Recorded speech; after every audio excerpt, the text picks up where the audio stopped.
Maya-chan held her mother's hand as they walked through the main corridor of Kepler Station. The 8-year-old girl looked up at the tall ceiling with wide eyes. She had never seen so many different aliens in one place before. There were blue-skinned Voltani with their long necks, small gray Kethri scuttling on 6 legs, and massive Torgan warriors who made the floor shake when they walked. "Stay close to me, sweetheart," said Ambassador Elena Vasquez. She squeezed her daughter's hand gently.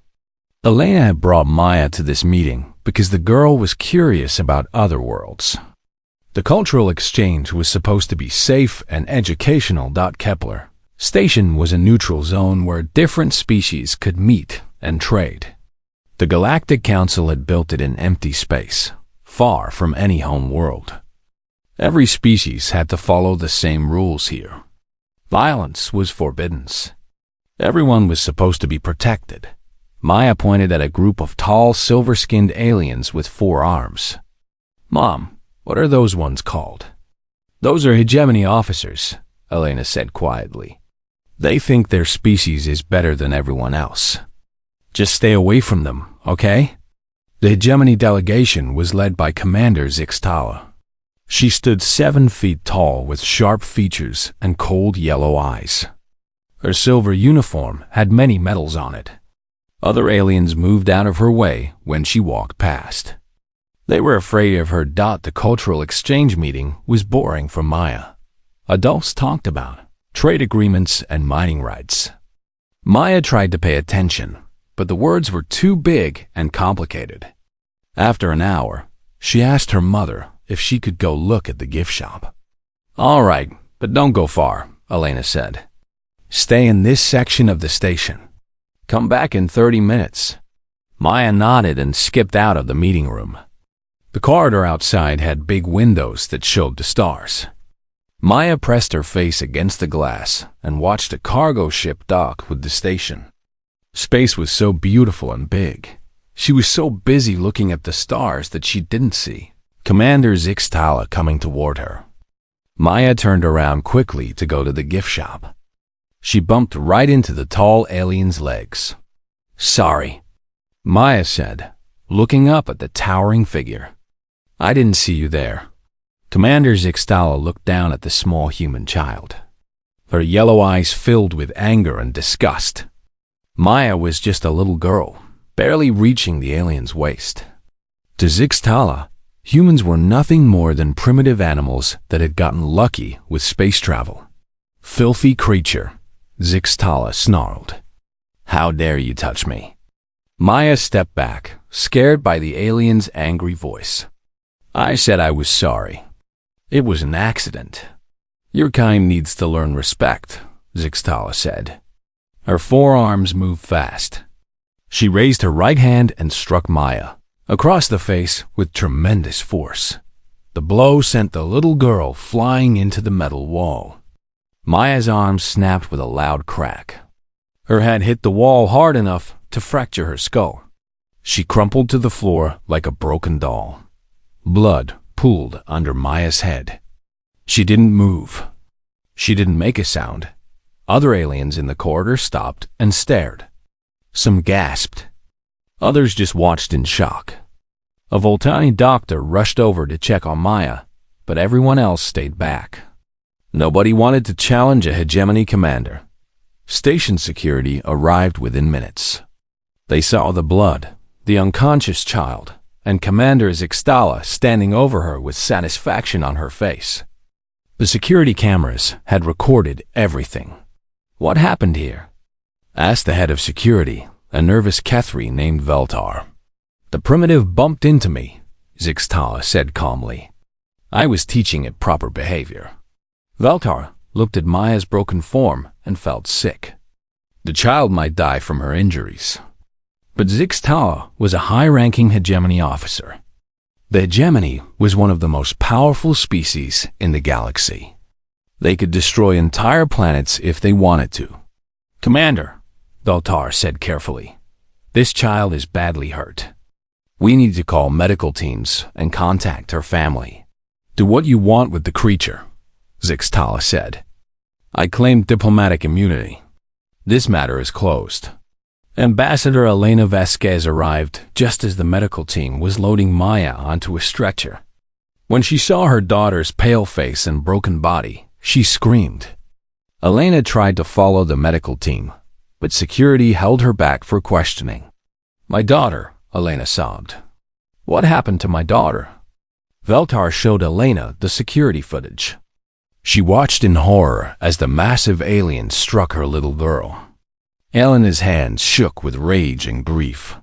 "Arrest her," Elena demanded. "That monster tried to kill Maya." "I'm sorry," Veltar said. "Commander Zixtala has diplomatic immunity. The hegemony has already filed the proper paperwork. There's nothing we can do." Elena couldn't believe what she was hearing. "Nothing you can do? She almost murdered my child." "The Galactic Council will review the incident," Veltar said. "But the laws are clear. Diplomatic immunity protects foreign officials from prosecution." Elena ran to the medical bay where doctors were working frantically to save Maya's life. The little girl's skull was cracked. Her arm was shattered. She had lost a lot of blood.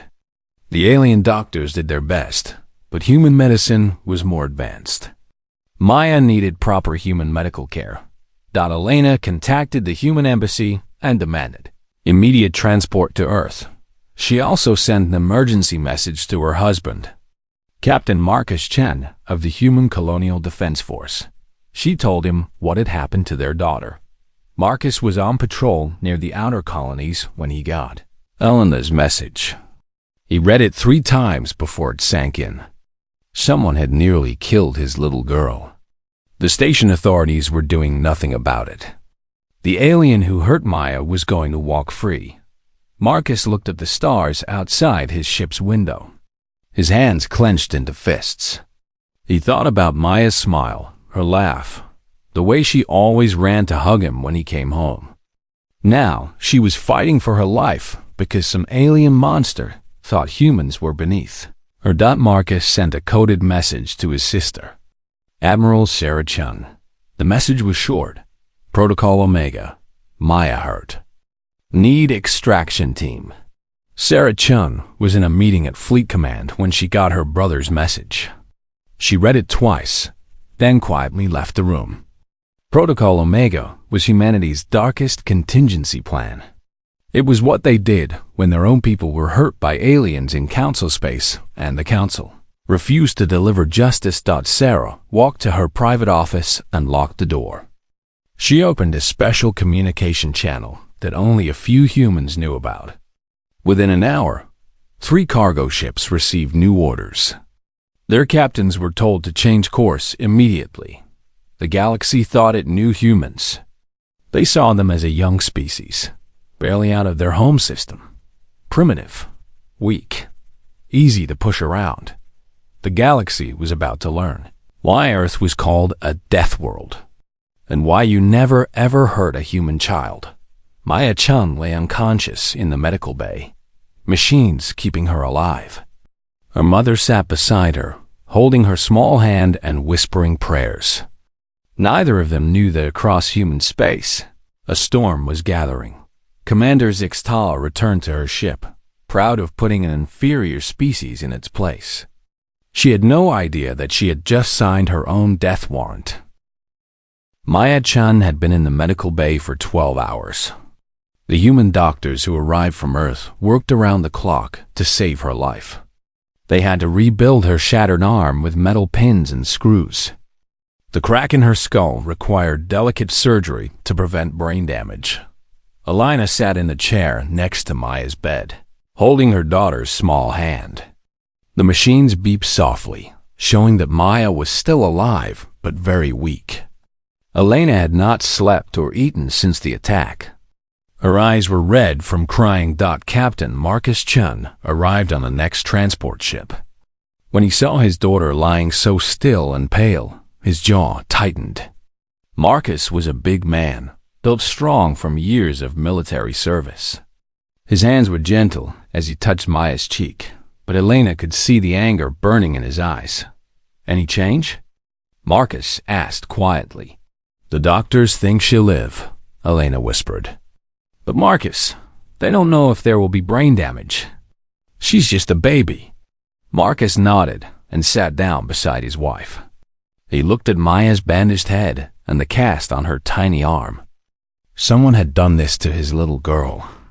Someone who would walk away free because of diplomatic immunity. The door opened and Ambassador Harrison Webb entered. He was the senior human diplomat on Kepler Station, a thin man with gray hair and tired eyes. Webb had been dealing with alien politics for 20 years. Elena Marcus, Webb said softly. I'm so sorry about Maya. How is she? Alive, Marcus said. What's being done about the alien who did this? Webb sighed and sat down. I've spoken with the Galactic Council. They're very sorry about what happened, but their hands are tied. Commander Zixtala has diplomatic immunity. The hegemony has filed all the correct papers. So nothing happens to her? Elena asked. I'm afraid not, Webb said. The best we can do is file a formal complaint and ask for monetary compensation. Marcus stood up slowly.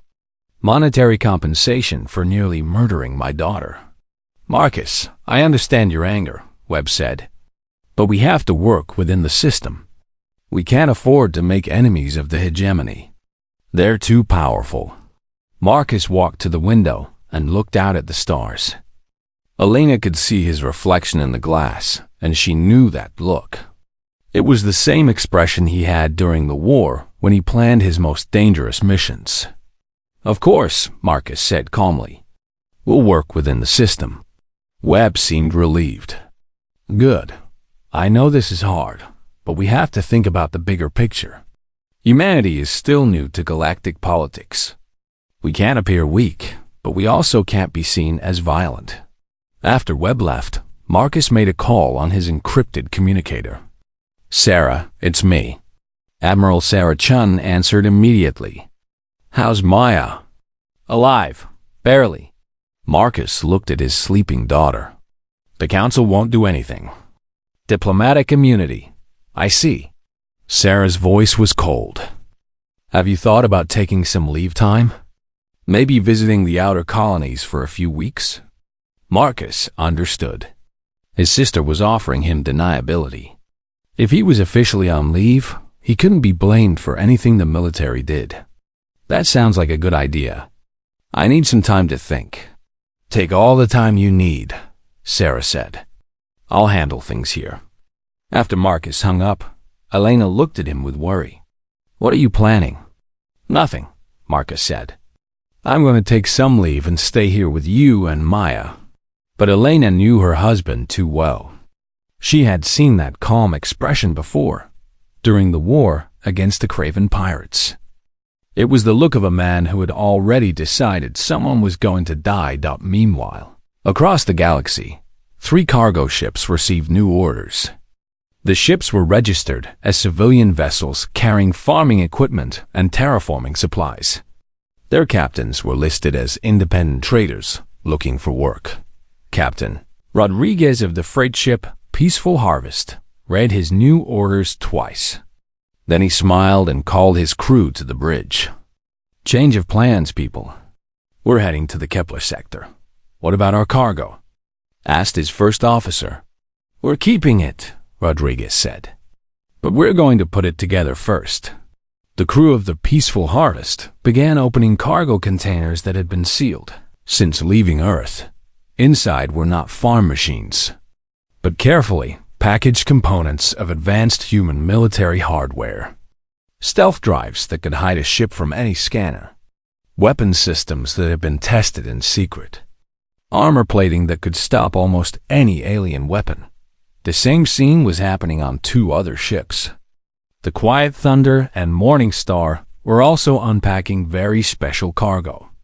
Within hours, 3 civilian cargo ships were transforming into something much more dangerous. Captain Rodriguez had served under Marcus Chun during the war. So had the other 2 captains and most of their crews. They were all volunteers for this mission. They all understood what happened to people who hurt human children on Kepler Station. Commander Zixtala was enjoying her victory. She had shown the primitive humans their place in the galaxy. Other aliens approached her with respect and fear. The hegemony delegation was proud of her actions. "You handled that well," said her second-in-command. "The humans need to learn they cannot touch their betters." Zixtala looked out at the human section of the station. She could see the medical bay where the small creature was being treated. "Perhaps I was too gentle. Next time, I will make sure the lesson is permanent." She had no idea that her words were being recorded by tiny listening devices that human intelligence had placed throughout the station. Every threat she made against Maya was being sent directly to Admiral Sarah Chundad. The Galactic Council held an emergency session about the incident. Representatives from dozens of species gathered to discuss what had happened. Most of them supported the hegemony's position. "The human child was clearly at fault," said the Voltani representative. "She should have been more careful around her betters." "Diplomatic immunity exists for good reasons," added the Kethri delegate. "We cannot allow emotions to override important laws." Ambassador Webb stood to address the council. He gave a calm, measured speech about justice and the protection of children. He asked for a formal investigation and compensation for Maya's medical bills. His words were polite and diplomatic. The council voted to send the hegemony a mild letter of concern. Nothing more. Webb returned to the human embassy and sent his report to Earth. The official response would be disappointment but acceptance of the council's decision. Humanity would not make trouble over this incident, but in a secret facility on Luna, Admiral Sarah Chung was planning something very different. She called together her most trusted officers, men and women who had fought in humanity's darkest wars. "We have a situation," Sarah began. "A human child was attacked by an alien officer. The council refuses to provide justice. The alien thinks she can threaten our people without consequences." The room was silent. These officers had children of their own. They understood what was at stake. "What are your orders, Admiral?" asked Colonel Morrison. "We're going to remind the galaxy why Earth is called a death world," Sarah said, "and why human children are never, ever defenseless." She activated a holographic display showing Commander Zixtala's ship and its planned route home. "We have 3 ships in position. Teams are standing by. This operation does not exist. If anyone asks, we're all here reviewing training reports." As the meeting ended, one officer asked, "What about diplomatic consequences?" Sarah looked at the picture of Maya on her desk. The little girl was smiling, holding a stuffed animal. Now she was fighting for her life because some alien thought humans were weak. "There won't be any consequences," Sarah said quietly, "because there won't be any witnesses." The galaxy thought they knew humans. They saw Earth's official response as weak and typical.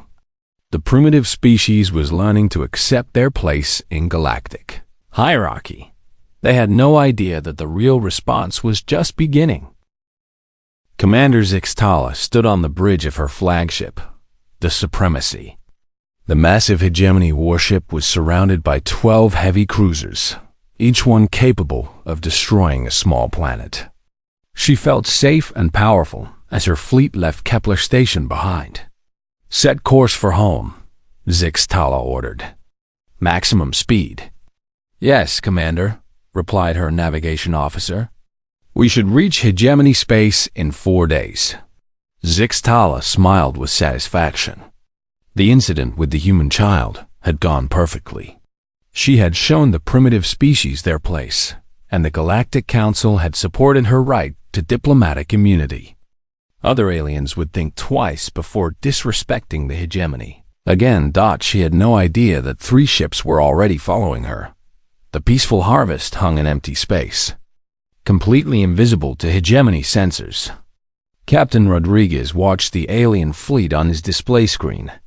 His ship looked like a normal cargo vessel, but hidden beneath its hull were the most advanced stealth systems humanity had ever built. Distance to target Rodriguez asked. 50,000 kilometers and holding, replied his sensor officer. They have no idea we're here. Rodriguez nodded. The human stealth technology was based on lessons learned during the war with the Craven pirates. Humans had been forced to become very good at hiding in space. When you were outnumbered and outgunned, invisibility was your best weapon. Any word from Thunder and Morning Star? Rodriguez asked. Both ships are in position, his communications officer reported. Thunder is paralleling their port side. Morning Star is covering their rear approach. All teams report ready. Rodriguez studied the tactical display. The Hegemony fleet was following a standard formation, with the commander's ship protected in the center. Their sensors were active, but they were only looking for threats ahead of them. They never thought to check for small ships hiding in their blind spots. Stupid, Rodriguez muttered. They think they're so superior, but they fly like amateurs. His first officer, Lieutenant Chen, no relation to Marcus, agreed. Look at their patrol pattern. Same ships, same routes, same timing every 6 hours. My grandmother could predict their movements. Rodriguez had served under Marcus Chen during the war. He remembered the captain's lessons about patience and planning. Never attack when you're angry, Marcus had always said. Attack when you're ready. The 3 human ships followed the Hegemony fleet for 2 days, learning everything about their enemy. They recorded guard rotations, communication schedules, and weapon placements. They mapped the internal layout of each ship using passive sensors that couldn't be detected. Most importantly, they identified exactly where Commander Zixtala spent her time, on the Quiet Thunder.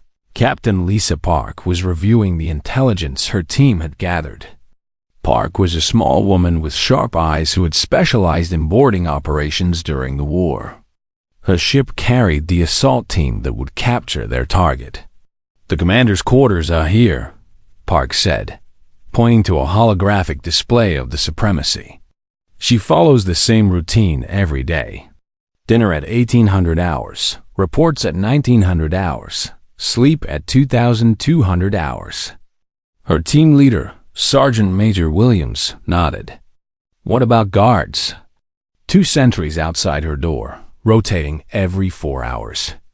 Internal security does a sweep at 2000 hours and again at midnight.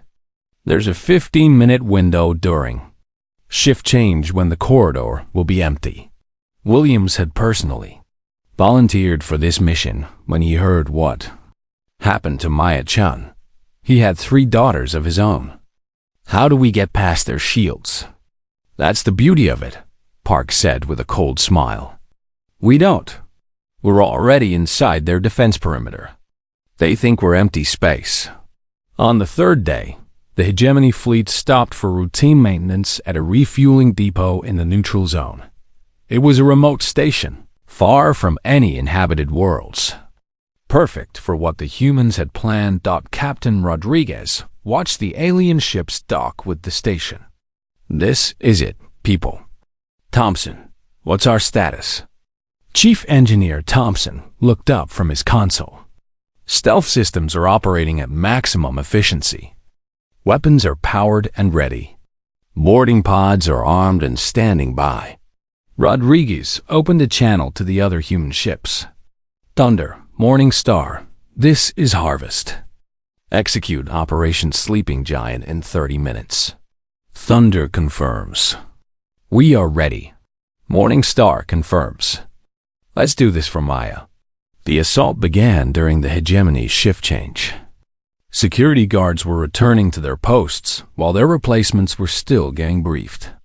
For exactly 15 minutes, several key corridors would be empty. The Quiet Thunder moved slowly toward the supremacy, its stealth systems making it invisible to sensors. When it was close enough, Captain Park launched a single boarding pod. The small craft was designed to look like space, debris on scanners. The pod attached itself to the supremacy's hull with magnetic clamps. Sergeant Major Williams and his team cut through the armor plating with molecular disruptors, tools that made no sound and left no heat signature. Within minutes, they were inside the enemy ship. Williams led his team through the corridors like ghosts.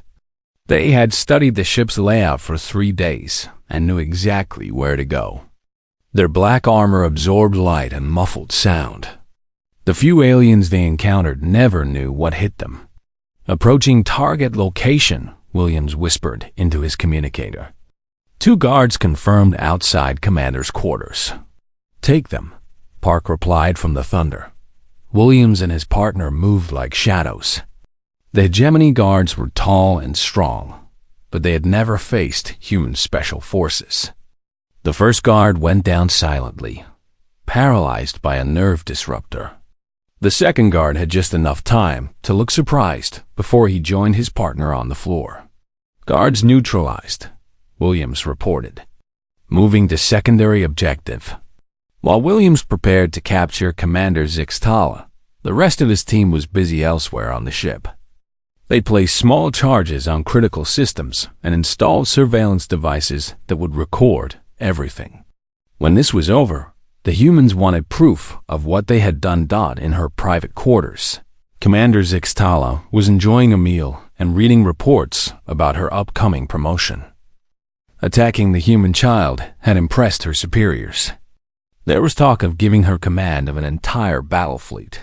She never heard the door to her quarters open. Williams stepped into the room like death itself. Zixtala looked up from her meal and saw a figure in black armor pointing a weapon at her head. For the first time in her life, the proud hegemony commander felt real fear. "What? Who are you?"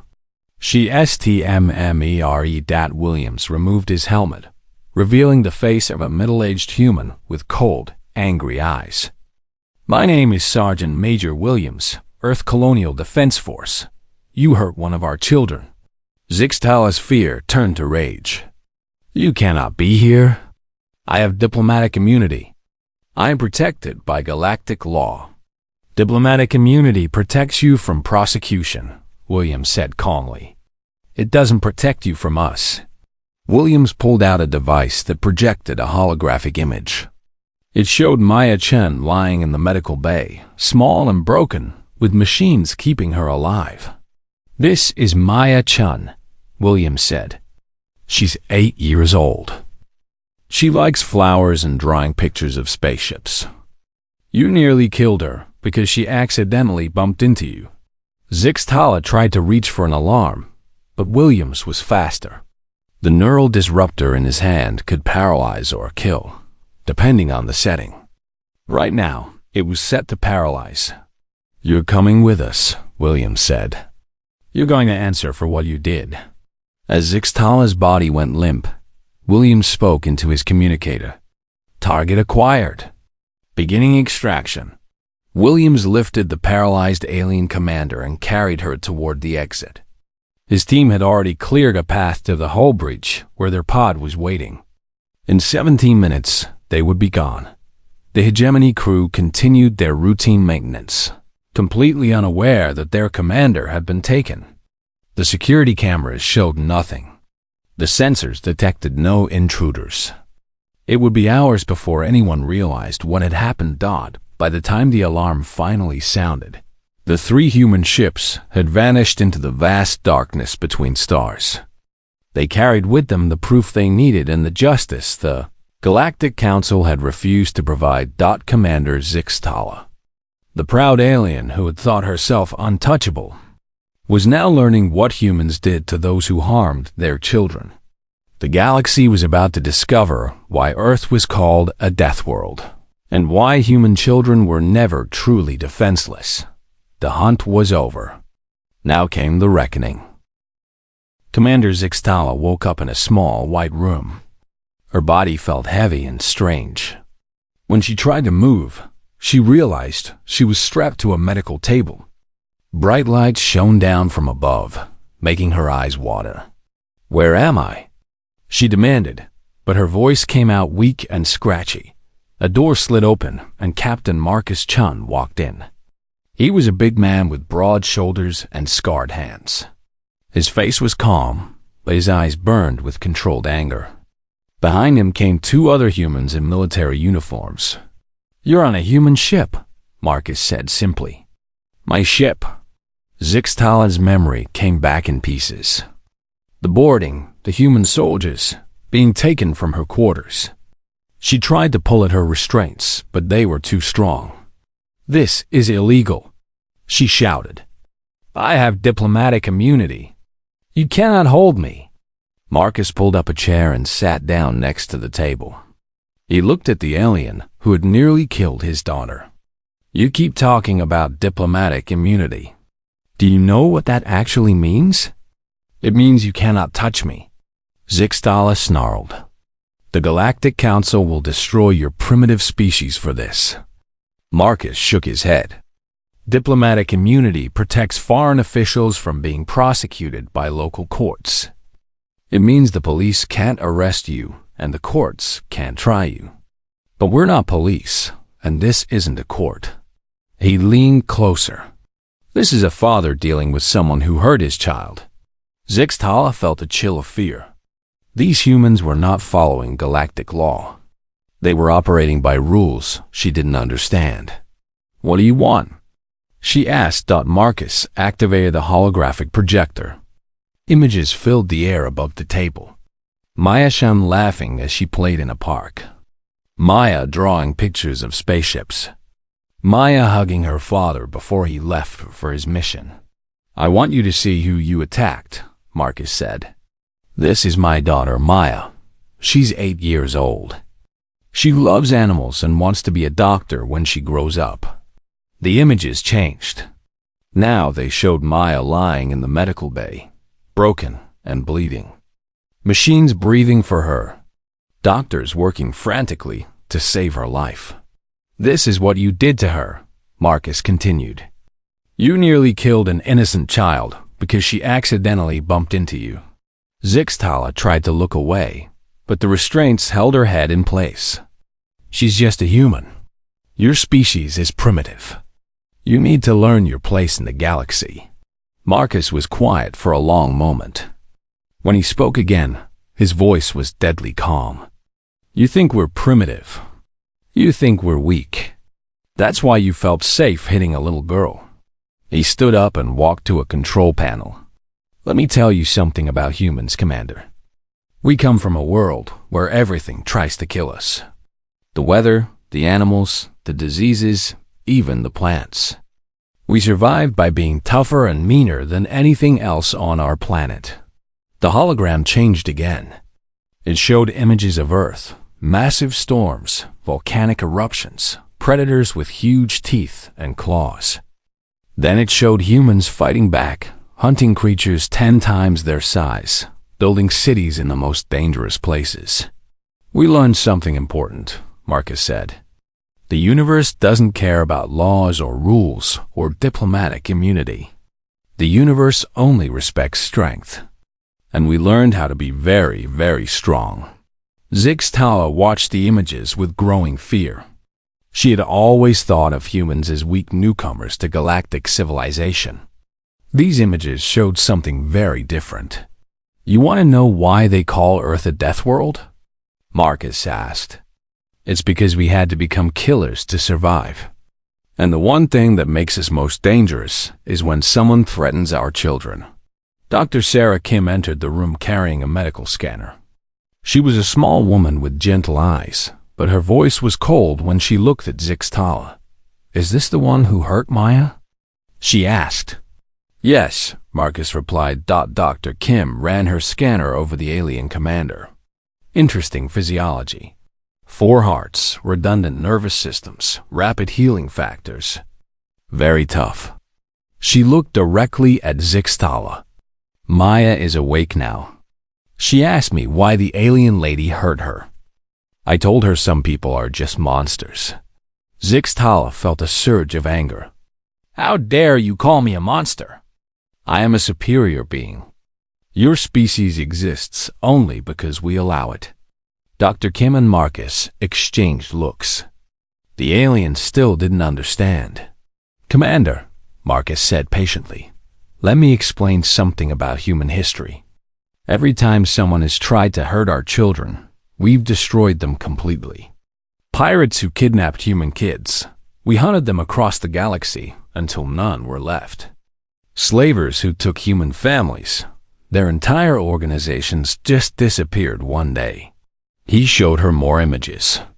Burnt pirate bases. Destroyed slaver ships. Wanted posters that all ended with terminated.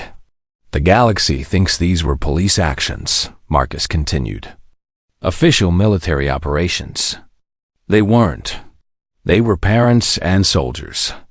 And teachers and doctors who decided that certain people needed to stop existing. Zixtala was beginning to understand that she was not dealing with civilized galactic citizens. These humans operated by much older, more brutal rules. What do you want from me? She whispered. Marcus sat back down. I want you to understand what you've done. You attacked a child who never hurt anyone. You traumatized her mother. You showed the galaxy that powerful people can hurt the innocent without consequences. He paused. But you were wrong about the consequences. Dr. Kim prepared an injection device. This is a truth serum, she explained. We're going to ask you some questions, and you're going to answer honestly. We want to know if you've hurt other children. We want to know if you planned more attacks on humans. I won't tell you anything. Zixtala protested. Yes, you will, Dr. Kim said simply. This chemical works on all known alien physiologies. You literally won't be able to lie. The injection was quick and painless. Within minutes, Zixtala felt her thoughts becoming fuzzy and uncontrolled. How many human children have you hurt? Marcus asked. 3. Zixtala answered before she could stop herself. 2 on trade stations, 1 on a colony world. I was teaching them respect. Marcus's jaw tightened. Dr. Kim made notes on her tablet. Do you plan to hurt more human children? Yes. Your species needs to learn its place. Children are easier to train than adults. Marcus and Dr. Kim looked at each other. This alien was not just a criminal. She was a predator who targeted children systematically. Have other hegemony officers been ordered to target human children? No, but they approve. They think it's funny when I discipline inferior species. Marcus had heard enough. He stood up and walked to the door. Doctor, please prepare the subject for recording. Recording? Zixtala asked, panic creeping into her voice. We're going to record your confession, Marcus explained. Every crime you've admitted to. Every plan you've made to hurt children. Then, we're going to make sure the right people see that recording. As Dr. Kim prepared the recording equipment, Marcus looked back at the alien commander who had thought herself untouchable. You made a mistake, Commander, he said quietly. You hurt the wrong species child. Now the galaxy is going to learn what happens when you cross humans. Zixtala tried to struggle against her restraints, but the truth serum and paralysis drugs made her helpless. She was beginning to realize that diplomatic immunity and hegemony protection meant nothing here. These humans had taken her from the middle of a heavily guarded fleet. They had brought her to this ship where no one would find her. And now they were recording evidence of her crimes. For the first time in her life, Commander Zixtala understood that she was completely powerless. And the humans were just getting started. The emergency session of the Galactic Council was packed. Representatives from over 60 species filled the great chamber on Council Station. The hegemony delegations sat in the front row, their faces dark with anger and worry. Commander Zixtala had been missing for 3 days. Her flagship, an escort fleet, had searched everywhere but found nothing. No wreckage, no distress signals, no trace of what had happened to her. She had simply vanished. This is an act of war, declared hegemony speaker Vorthak, his forearms waving angrily. The humans have kidnapped one of our highest-ranking officers. They must return her immediately or face our full military might. Council Chairman Veltaran, an ancient Kethri, called for order. We are here to investigate these serious accusations. The human delegation has requested permission to address this assembly. Murmurs filled the chamber. Most of the alien representatives expected the humans to deny everything and beg for mercy. The hegemony was one of the most powerful military forces in the galaxy. Humans were still newcomers who should be terrified of making such enemies. The main doors opened and Ambassador Elena Vasquez walked in. She was pale and tired from days at her daughter's bedside, but her steps were steady. She carried a small sealed container in her hands. Behind her walked Captain Marcus Chun in his full military uniform. His face was stone, his eyes cold. Other human officials followed, all of them looking grim and determined. Elena approached the speaking podium at the center of the chamber. Every alien eye watched her. The chamber was completely silent. Honored delegates, Elena began, her voice clear and calm. 3 days ago, Commander Zixtala of the hegemony struck my 8-year-old daughter with enough force to fracture her skull and shatter her arm. Security cameras recorded the entire attack. She activated a holographic projector. The chamber watched in silence as the footage played. Maya bumping into the tall alien. Zixtala Ann's angry face. The brutal strike that sent the little girl flying into the wall. Blood pooling on the floor. Some of the alien delegates shifted uncomfortably. Others nodded approvingly. A few species believed that disciplining inferior creatures was acceptable. This council reviewed the incident, Elena continued. You decided that Commander Zixtala's diplomatic immunity protected her from any consequences. She was free to return home as a hero for putting a human child in her place. Hegemony Speaker Vorthix stood up. The law is clear. Diplomatic immunity cannot be ignored just because humans have hurt feelings. Elena looked at him with cold eyes. You're absolutely right. Diplomatic immunity does protect Commander Zixtala from prosecution under galactic law.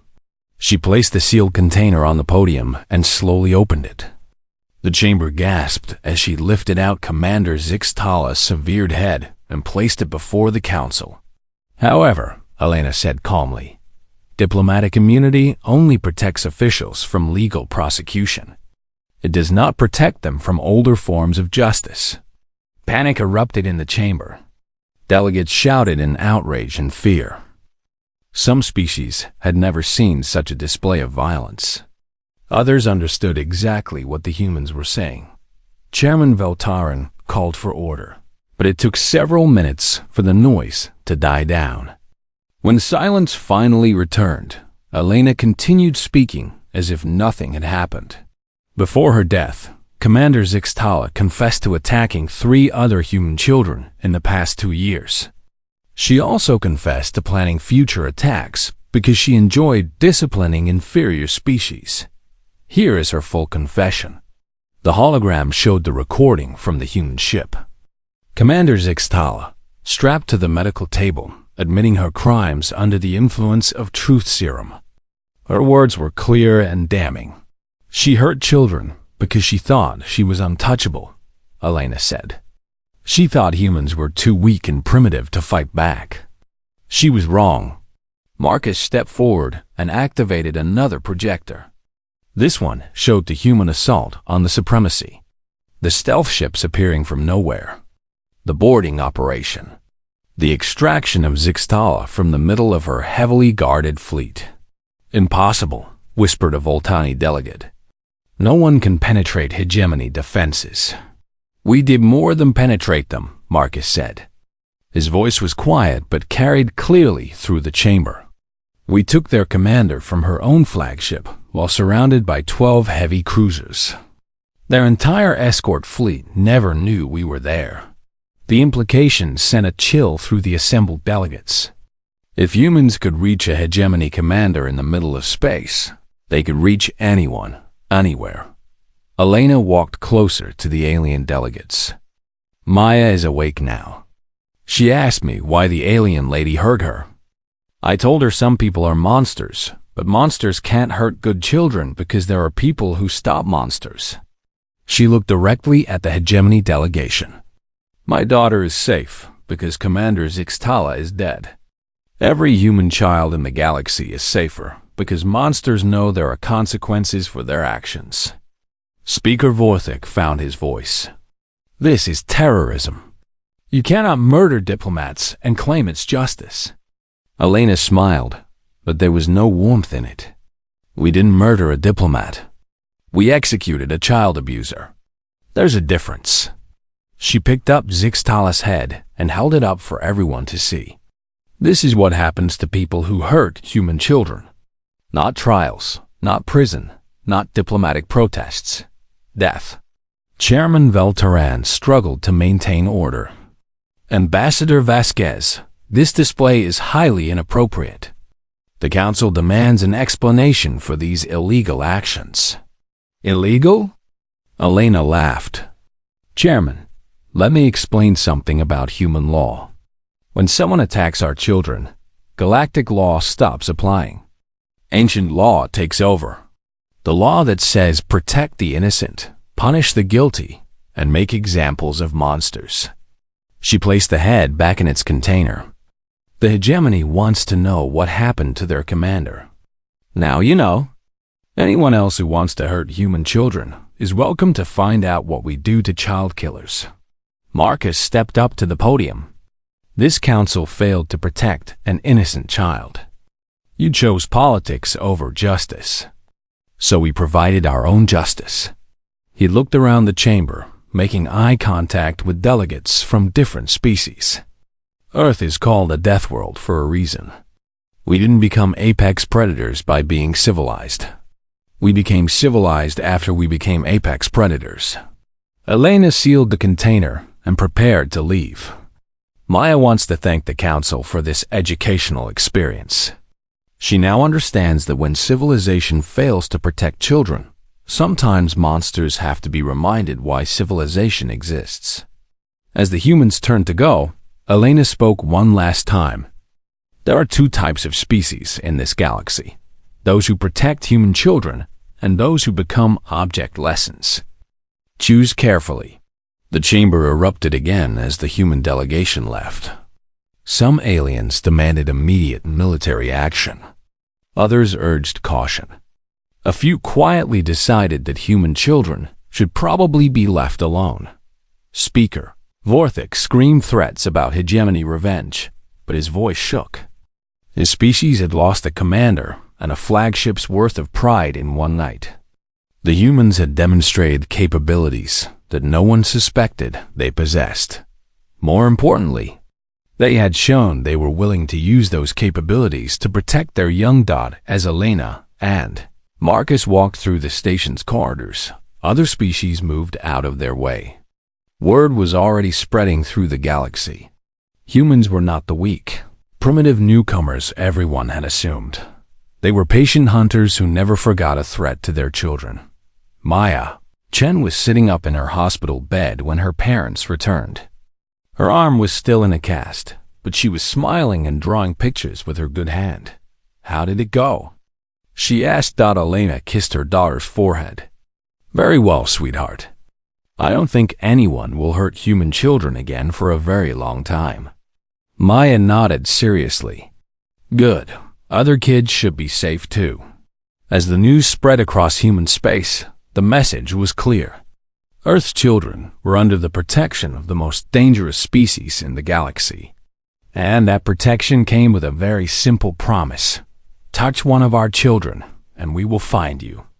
No matter where you hide, no matter who protects you, no matter what laws you think will save you, we will find you. And you will not survive the experience. The galaxy had learned an important lesson about humanity. Some lessons are written in law books. Others are written in blood. This lesson would be remembered for a very long time.